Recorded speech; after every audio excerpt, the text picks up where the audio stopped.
Қайырлы күн баршаңызға, сіздермен Ғалия Нұрали. Бүгін сіздермен арпадан кереметтей дәмді сорпа жасайтын боламын. Видеоны соңына дейін көріп, рецептерім ұнап жатса каналыма тіркеліп, лайк басуды ұмытпаңыздар. Алдымен салқын суға етімізді салып, қайнатып аламыз. Қайнағаннан кейін көбігін алып тастаймыз.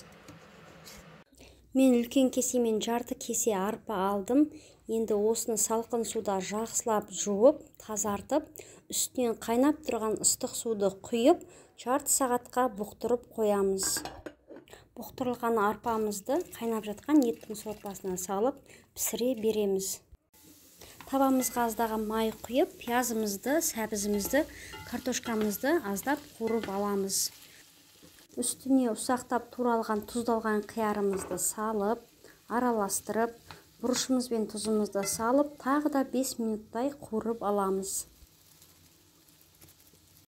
Бір ас қасық томат пастасын қосып, жақсылап араластырып, үстіне аздаған су құйып, баяу отта картошкасы піскенше пісіріп аламыз.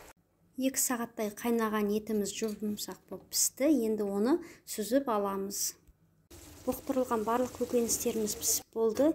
Енді осы дайын көкөністерді қайнап жатқан сорпамызға салып, жақсылап араластырып, 5 минут тағы да қайнатып аламыз.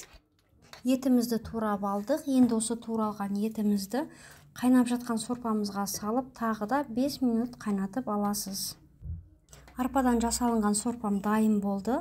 Барлықтарыңызға ас болсын.